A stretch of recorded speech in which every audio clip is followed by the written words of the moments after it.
Hey everybody, it's Caitlin, your geeky girlfriend, and you guys can already tell what time it is. We're back in the car again, and it's actually light-ish out, and it's almost 6 p.m., so that is great for those of us who struggle with seasonal depression. Mine this year has not been as bad, but I am empathetic to those who are struggling this time of year. It is gray, it is dark, and it is cold, and there's just not a ton to do. Now, I have been spending my time reading, which has been a great outlet and a great way to kind of keep all those symptoms under control. So if you need resources or activities, please let me know and I'd be happy to share them with you.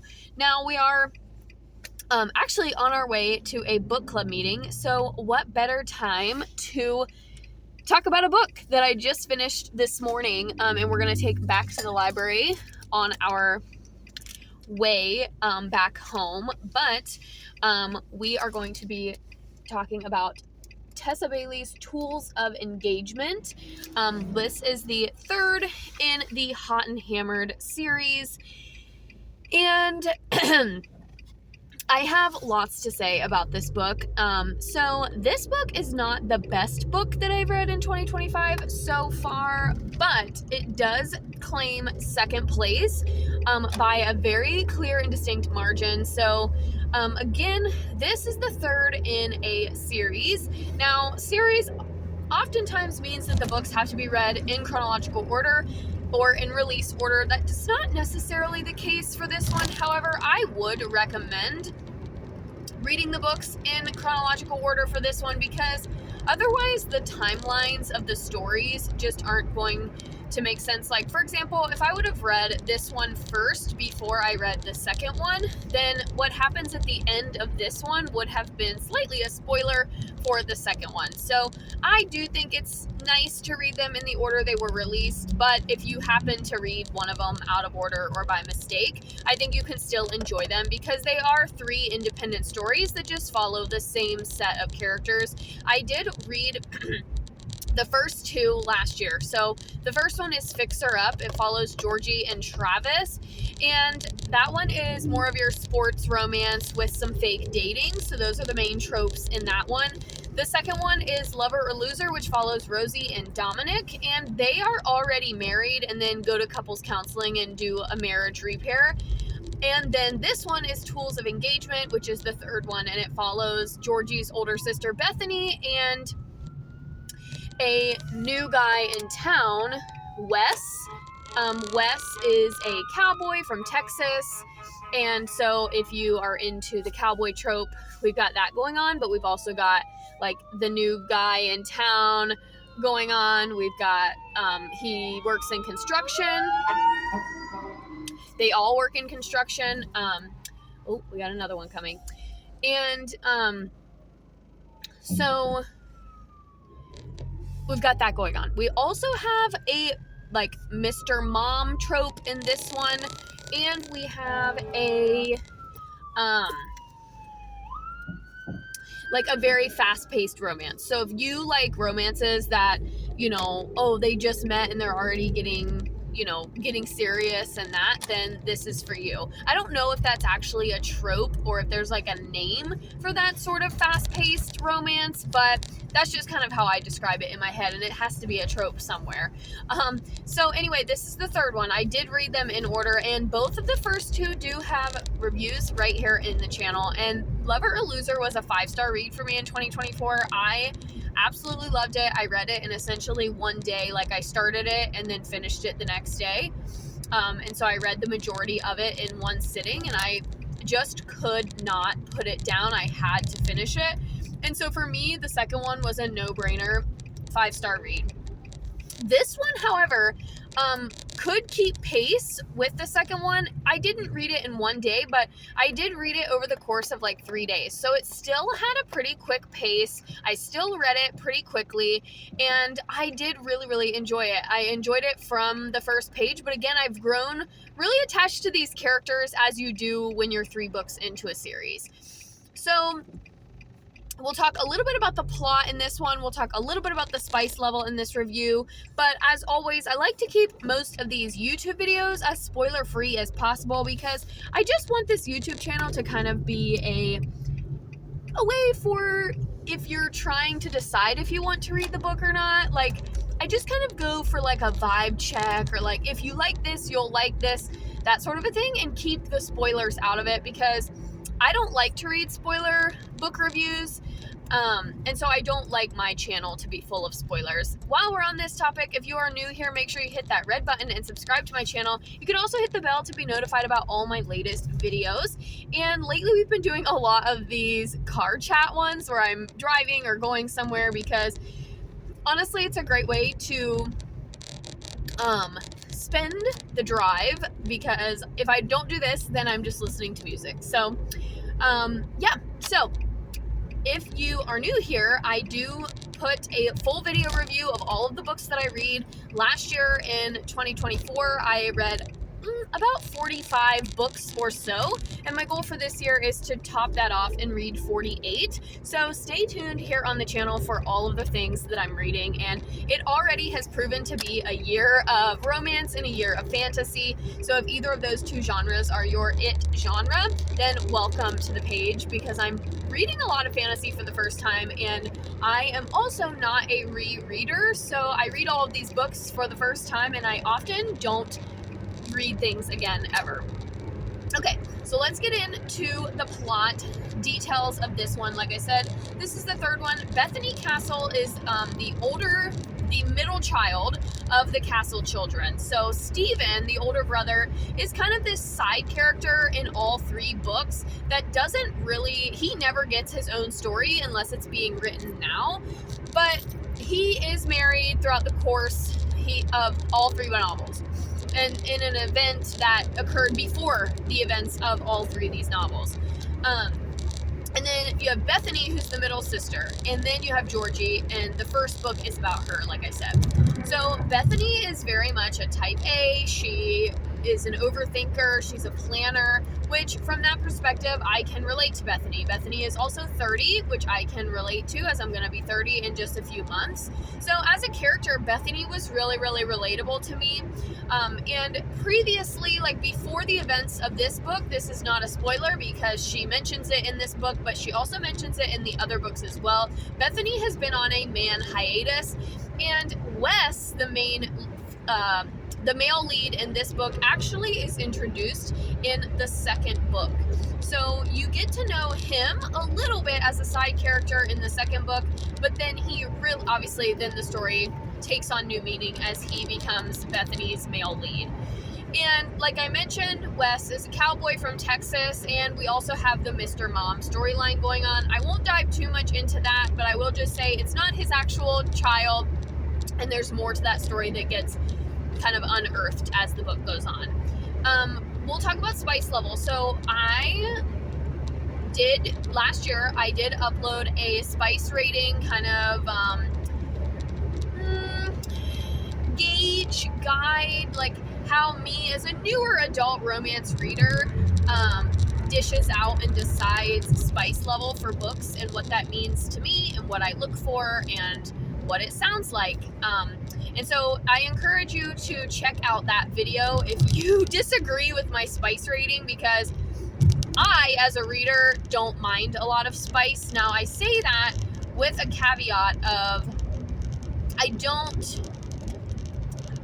I like a lot of dirty talk and a lot of tension, and I like when there's like flirtatious banter, and I like when I do like very dominant male leads, and I like when the characters kind of voice what they want in those sexual encounters. And we get a little bit of all of that in this book. We get some dirty talk, we get some dominance, we get some, but not like, I don't want your mind to go like BDSM, because they are two different things. But so we get a little bit of all that. We do get some explicit language during the scenes, and we get also some anatomical language and references that are not readily used in adult romance novels. I'm thinking of one particular 4-letter word that starts with a C.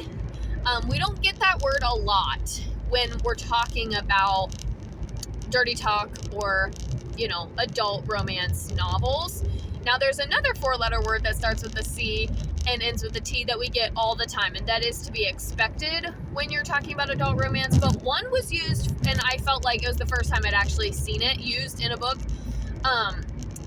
But overall, the scenes themselves were pretty mild, I would say. Like, there wasn't anything super crazy, there wasn't anything super extreme or off the wall or anything like that. So the scenes themselves were pretty mild. However, the language used, and there was a decent amount of scenes from the second half on. So, like, once the first instance of physical intimacy happens, then there were several scenes kind of back to back to back for the second half of the novel. Now, I knew what to expect going in because Tessa Bailey is known for writing a bit more spicy of a romance. But if you are new to the romance genre and you're new to Tessa Bailey, and this is the first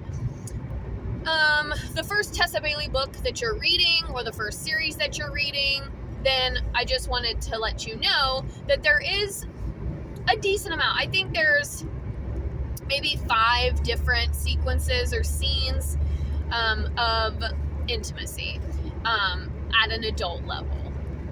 Now, that being said, the first book in this series definitely blows this one out of the water in terms of frequency of scenes, but the second one was spicier in my opinion. So the second one was spicier from the standpoint of, like, I felt a lot of connection to what the characters were going through, and the second one got more of a physical or a visceral reaction out of me as a reader. Now, I did have a little bit of a reaction reading this one, and by visceral reaction, when we're talking about adult romance, like, I want it to make me sweat. I want it to make me fan myself because I'm so overwrought with enjoying this storyline, okay?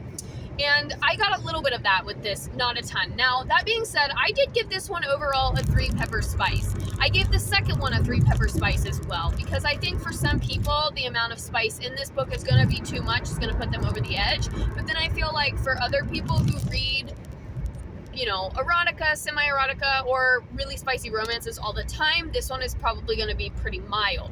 And considering that the second one got more of a visceral reaction out of me, but the second one actually has the least amount of physical intimacy, that's kind of the difference in my rating. Now, so in case you're watching this video and watched my review of Lover or Loser, that's kind of the difference.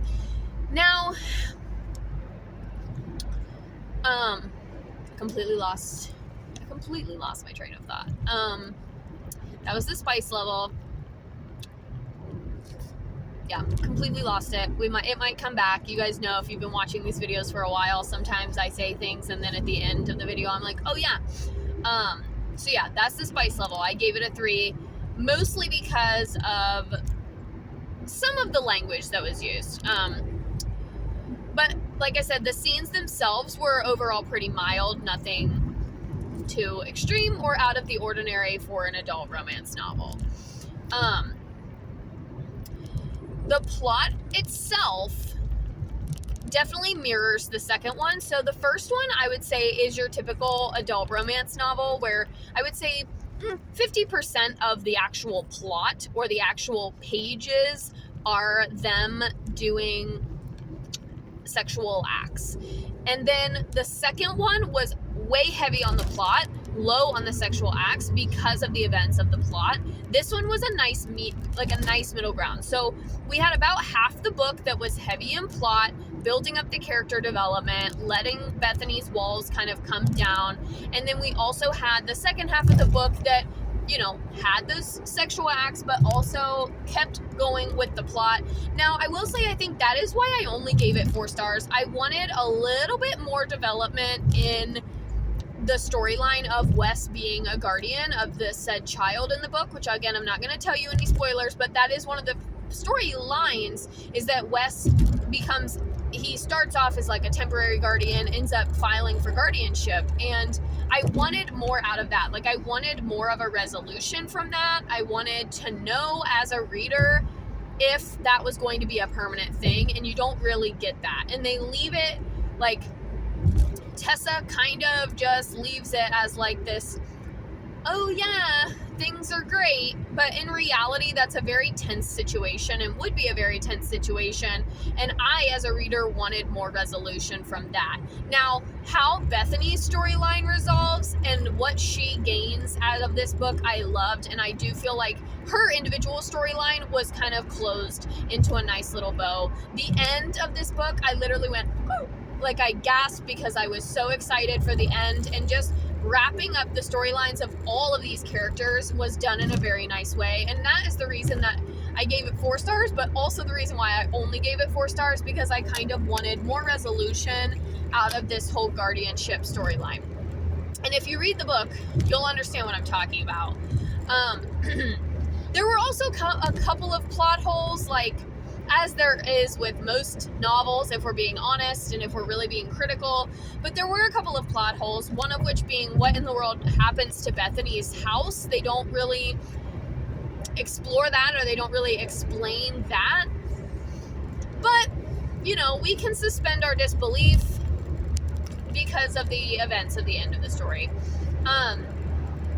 I would say it has a happy ending overall, so if you're looking for a story that kind of makes you gush and blush and has a happy ending, definitely you're going to get that with this one. I liked the first one, loved the second one, and really liked this third one. So again, I think I said this at the beginning of the video, but this one did get us a second place standing very comfortably in my ranking of the 3 novels in this series.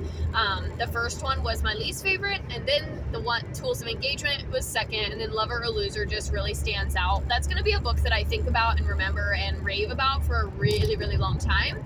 And I did so in my review. I didn't have anything bad to say about that book. I just loved it so much. And that's what made me really excited to read this one. But yeah, and it was good. Don't get me wrong. Like, this was a good book, and overall, the series was also very good. Overall, I would give the series like a 3.5 or a 4 star, probably out of 5. As you guys know, if you've been watching for a while, I tried to do out of a 5-star rating on Goodreads, out of a 5-star rating for Storygraph. I actually gave it a 4.5 on Storygraph because it just was shy of the 5 stars for me, but on Goodreads, that means that it doesn't get the 5 and it just gets the 4. But then on here, I try to give it a rating out of 10, and so this one would get an 8 out of 10. Like, I really, really enjoyed this book, and I don't think there's anything else that I want to say about it. But yeah, so I wanted to film this video as we are taking it back to the library later, and yeah, that's it. I really liked this series, and Tessa Bailey, this is not going to be the last that you hear from me reading Tessa Bailey or reviewing Tessa Bailey here on the channel, especially this year. I did pick up a few of her books at a discount store in Tennessee, so I'm really excited about those.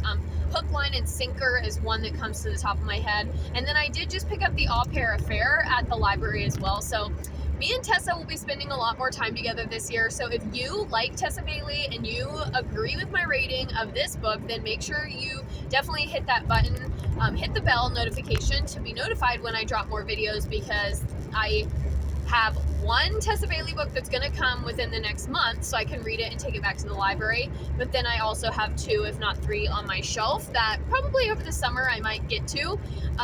And so, yeah, make sure you like and subscribe to this channel so that way you can hear my thoughts about all of Tessa's other works, because this series is the first Tessa Bailey series that I have read. And yeah, you can find my full review on Goodreads at Caitlin M, your geeky girlfriend. And until next time, I think that is all I have to say for this video. Thanks for hanging out with me on my drive tonight as we talked about Tools of Engagement by Tessa Bailey. I will see you guys in the next video.